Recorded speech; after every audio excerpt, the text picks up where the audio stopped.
Assalamualaikum warahmatullahi wabarakatuh. Halo adik-adik, kembali lagi bersama Kak Aldi di acara Kampung Dongeng. Satu cerita berjuta makna. Nah, bagaimana kabarnya adik-adik? Semoga semuanya tetap sehat selalu dan dalam lindungan Allah Subhanahu wa Ta'ala. Jangan lupa tetap pakai masker karena itu pilihan yang pinter. Tetap kompak walaupun berjarak. Sementara orang salaman ning tetap pas seduluran. Salawat dan salam semoga tetap tercurahkan kepada Nabi Agung Muhammad SAW. Semoga kita mendapatkan syafaatnya kelak di yaumul qiyamah. Amin ya rabbal alamin. Pada kesempatan yang kali ini kita akan bercerita tentang kisah seorang yang sangat sombong bernama Korun. Bagaimana ceritanya? Ayo simak adik-adik. Tapi sebelum kita memulai ceritanya, adik-adik yang belum melaksanakan sholat, yuk sholat dulu. Jangan sampai kita melalaikan kewajiban kita kepada Allah Subhanahu wa Ta'ala. Kalau sudah, mari duduk yang manis dan dengarkan baik-baik cerita Kak Aldi. Nah, pada zaman dahulu, pada masa pemerintahan Nabi Musa alaihi salam, ketika memerintah Bani Israel, hiduplah seorang yang sangat sombong bernama Korun. Korun adalah orang yang sangat taat beribadah. Tetapi karena ketaatannya dalam melaksanakan ibadah, keluarganya pun adalah keluarga yang kurang mampu dan sengsara. Karena Korun tidak terlalu mementingkan kehidupan dunianya, ia selalu mementingkan kehidupan akhiratnya. Suatu hari, istrinya yang bernama Ilza mengeluh kepada Korun karena kehidupannya sangatlah susah. Wahai suamiku, kenapa kita terus hidup menderita? Kenapa kita terus hidup susah? Padahal engkau adalah orang yang sangat taat beribadah. Apakah kita tidak bisa agar kehidupan kita naik ke derajat yang tinggi dalam urusan kehidupan dunianya? Mendengar perkataan dari Ilza, kemudian Korun pun berkata, "Wahai istriku, mengapa engkau membandingkan kehidupan dunia dengan amal ibadah kita? Kita hidup di dunia dengan beribadah untuk mencari ketenangan hati, bukan untuk mencari ketenangan pikiran kita terhadap kekayaan duniawi." Mendengar perkataan dari Korun, akhirnya istrinya pun berkata, "Tapi suamiku, aku pun juga ingin hidup mewah. Aku ingin makan yang enak, membeli baju yang baru seperti orang-orang lain."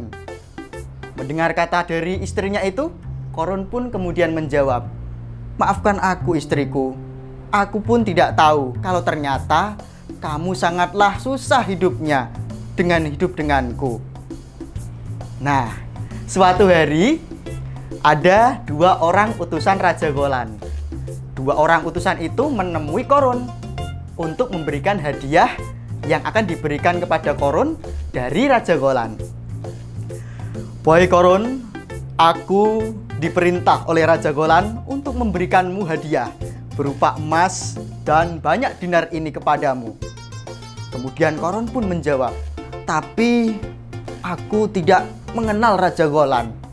Aku tidak pernah memberinya apapun, memberinya kebaikan. Aku tidak pernah menolongnya. Tapi mengapa Raja Golan memberikanku dinar dan emas? Aku tidak mau menerimanya. Lagi pula aku tidak suka dengan kehidupan dunianya. Lagi pula aku tidak suka dengan kehidupan dunia. Emas, dinar tidak berarti apa-apa bagiku. Pulanglah ke sana, ke Raja Golan. Terima kasih telah memberikanku hadiah, tapi aku memohon maaf karena tidak bisa menerimanya."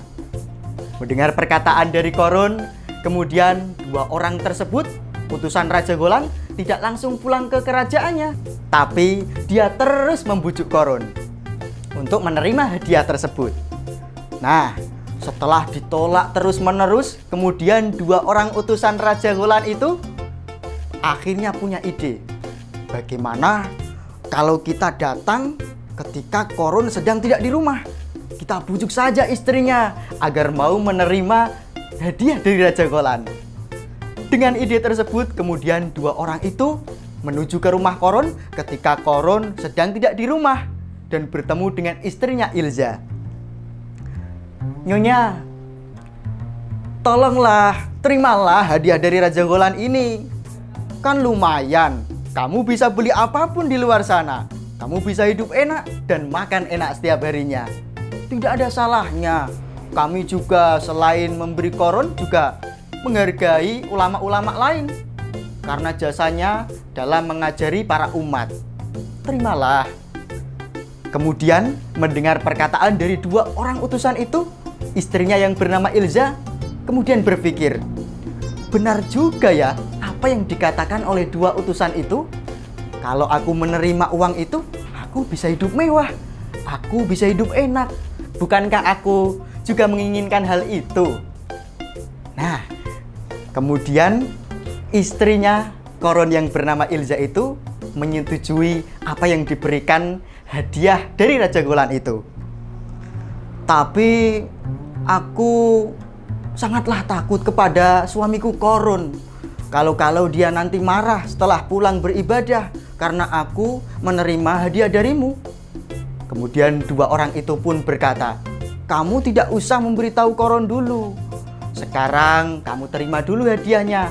Masakan suamimu itu masakan-masakan yang enak. Kemudian belilah baju yang bagus dan berdandanlah yang cantik. Kamu nanti suamimu tidak akan marah. Percayalah padaku." Kemudian Ilza pun akhirnya percaya kepada dua orang utusan Raja Golan dan menerima hadiah dari Raja Golan. Sore harinya setelah Korun kembali dari beribadah, kemudian dia sampai di rumahnya dan melihat istrinya yang berdandan sangat cantik dan memakai pakaian yang serba bagus. Tidak hanya itu, di atas mejanya ada makanan-makanan yang tersedia sangatlah banyak dan kelihatannya sangat lezat.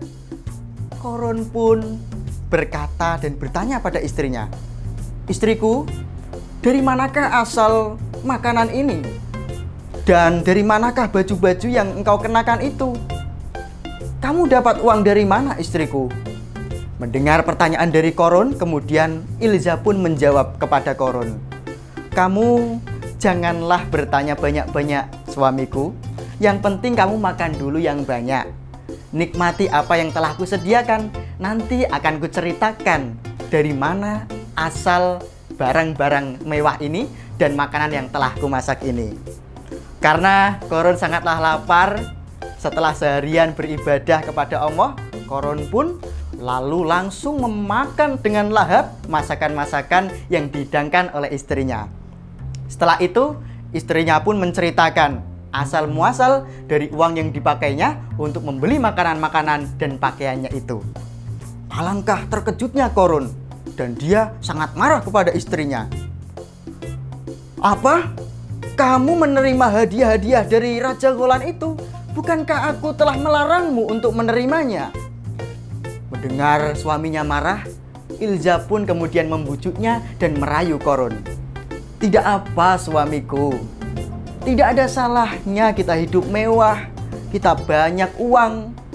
Toh kita juga akan selalu rajin beribadah. Dengan banyak uang, kita tidak akan kok melupakan kehidupan untuk beribadah kepada Allah Subhanahu wa Ta'ala." Mendengar perkataan dari Ilza, kemudian Korun pun terbujuk rayu dari istrinya tersebut. Korun pun berkata pada Ilza, "Baiklah, kalau begitu aku akan menerima beberapa hadiah dari Raja Golan ini. Tapi ingat, jika nanti ada maksud tertentu dari Raja Golan, kita harus siap untuk memulangkan harta yang diberikan ini." Singkat cerita, setelah itu Korun pun menjadi seseorang yang sangat kaya raya. Dia tak lagi beribadah kepada Allah. Dia sangat sibuk berniaga sehingga kehidupannya pun semakin kaya dan semakin kaya raya. Uangnya sangat melimpah. Sekarang dia sangatlah sombong dan pelit, tidak mau memberikan zakat sepeser pun. Suatu hari, temannya yang juga merupakan murid dari Nabi Musa mengunjunginya untuk memberikannya nasihat. Temannya tersebut memberikan nasihat kepada Korun untuk memberikan zakat dari harta-hartanya agar kehidupannya semakin berkah dan rezekinya pun semakin barokah. Tapi setelah temannya itu memberikan nasihat untuk zakat kepada Korun, Korun pun agak jengkel. Tapi dengan terpaksa dia akhirnya mendatangi Nabi Musa alaihissalam untuk bertanya, "Wahai Nabi Musa, berapakah zakat yang harus aku keluarkan untuk harta-hartaku ini?" Setelah mendengar pertanyaan dari Korun, Nabi Musa alaihissalam pun kini menjawab pertanyaannya, bahwa zakat yang harus dikeluarkannya adalah setiap 1000 dinar harus dizakatkan 1 dinar. Setiap 1000 gram emas harus dizakatkan 1 gram emas. Dan setiap 1000 kambing harus dizakatkan 1 kambing. Mendengar perkataan dan jawaban dari Nabi Musa alaihissalam, akhirnya kemudian Korun pun menghitung berapa jumlah yang harus dikeluarkan dari zakatnya. Setelah dihitung, ternyata banyak sekali jumlahnya yang harus dikeluarkannya untuk berzakat. Akhirnya Korun pun kemudian memfitnah Nabi Musa bahwasanya zakat yang dikeluarkannya ini hanyalah untuk menipu umat, untuk kepentingannya sendiri. Mendengar perkataannya, Nabi Musa alaihissalam pun kemudian marah besar dan sangat murka kepada Korun. Akhirnya Nabi Musa alaihissalam berdoa kepada Allah Subhanahu wa Ta'ala untuk meminta petunjuk bagaimana seharusnya melakukan Korun yang sekarang sangatlah kikir dan memfitnah beliau. Setelah Nabi Musa alaihissalam berdoa kepada Allah Subhanahu wa Ta'ala, kemudian Allah pun berfirman agar bumi menuruti apa yang diperintahkan oleh Nabi Musa. Nabi Musa pun kemudian berkata kepada Bani Israel, "Wahai Bani Israel, sesungguhnya Allah Subhanahu wa Ta'ala telah memerintahkan kepadaku agar kamu semuanya diperintahkan untuk ikut kepadaku karena aku adalah kebenaran bagimu." Mendengar perkataannya, lalu Bani Israel yang tadinya mengikuti jalan dari Korun ini kemudian berbondong-bondong berlari menjauhi Korun sehingga tersisa 2 orang. Setelah itu Nabi Musa alaihissalam memerintahkan kepada bumi agar menelan Korun beserta pengikutnya. Setelah Nabi Musa berdoa, bumi pun menelan pengikut dari Korun beserta Korun dan istrinya. Setelah itu mereka pun berkata, apakah ini hanya akal-akalan Nabi Musa untuk mendapatkan harta dari Korun? Mendengar perkataan dari umatnya, Nabi Musa pun kembali berdoa agar Korun dan harta-hartanya ditelan oleh bumi. Setelah itu, Korun dan hartanya pun ditelan oleh bumi. Dia meminta ampun kepada Allah dan Nabi Musa, tapi Allah sudah tidak lagi mengampuninya. Begitulah akhir dari kesombongan seorang yang sangat kikir dan pelit bernama Korun. Dan sampai sekarang kita telah mengenal kalau kita menemukan harta adalah harta Korun. Sesungguhnya itu adalah sejarah bagaimana kesombongan dari seorang yang bernama Korun. Sekian cerita dari kesombongan seorang yang bernama Korun ini. Jangan kemana-mana ya, karena sesaat ini Kak Aldi akan kembali lagi bersama teman Kak Aldi. Tetap di Kampung Dongeng, satu cerita berjuta makna.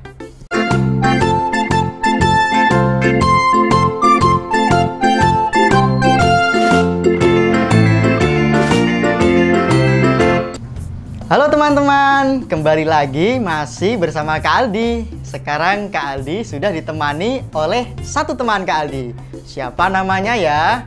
Ayo, masih ingat teman-teman? Halo, namaku Im. Jangan sampai lupa ya namaku. Tentunya kita masih bersama acara kesayangan kita yaitu Kampung Dongeng, satu cerita berjuta makna. Nah, pada kesempatan kali ini Kak Aldi akan mempraktekkan trik sulap. Wah, trik sulap? Im suka trik sulap Kak Aldi. Entar dulu. Im tadi gimana ceritanya? Suka nggak? Wah, suka banget. Im Jadi memetik hikmah nggak boleh sombong ya Kak Aldi? Iya dong, di dunia ini kita tidak boleh sombong kepada manusia karena kita diciptakan oleh Allah hanya sementara. Jadi kita nggak boleh mencari harta ya Kak Aldi? Bukan begitu ya teman-teman ya. Kita tentu saja wajib untuk mencari rizki, tapi harus sesuai porsinya. Jangan berlebih-lebihan, harus sesuai dengan kehidupan dunia dan kehidupan akhirat harus seimbang. Wah, seperti itu ya Kak Aldi.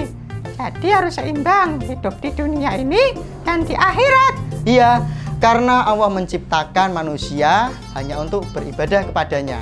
Wa ma khalaqtul jinna wal insa illa liya'budu. Sesungguhnya Allah menciptakan jin dan manusia hanya untuk beribadah kepada Allah Subhanahu wa taala. Dan kata Ali bin Abi Thalib, carilah rizki bukan karena jumlahnya, tapi carilah rizki karena berkahnya. Karena yang namanya rizki ibarat bayangan kita sendiri. Dikejar ia berlari, ditinggal ia mengikuti. Wah, Im tahu Kak Aldi terusannya. Ditoyok dek nenek Melayu, ditinggal dek nenek melu. Wah, itu pinter Im. Tepuk tangan dulu dong buat Im. Oke, seru ya adik-adik ya cerita pada kesempatan kali ini. Kak Aldi, ini udah ada benda apa ini di atas meja?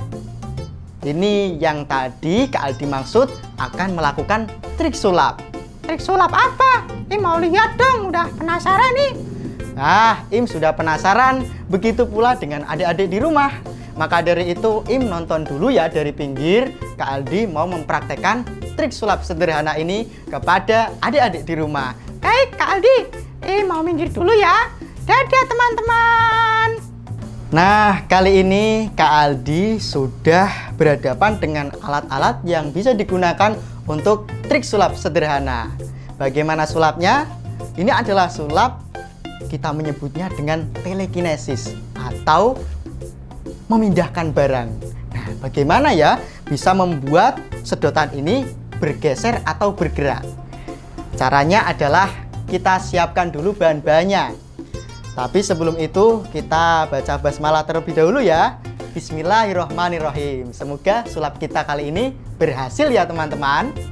Bahan-bahannya adalah 1 buah botol. Boleh botol bekas, boleh ada airnya atau tidak. Ini nantinya hanya untuk alas saja. Kemudian yang kedua, ini ada sedotan yang berbahan dari plastik. Dan yang ketiga di sini ada tisu.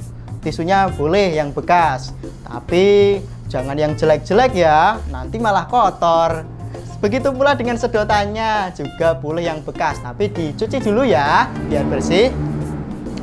Oke, kita mulai triknya. Nah, kita akan menggerakkannya dengan kekuatan pikiran.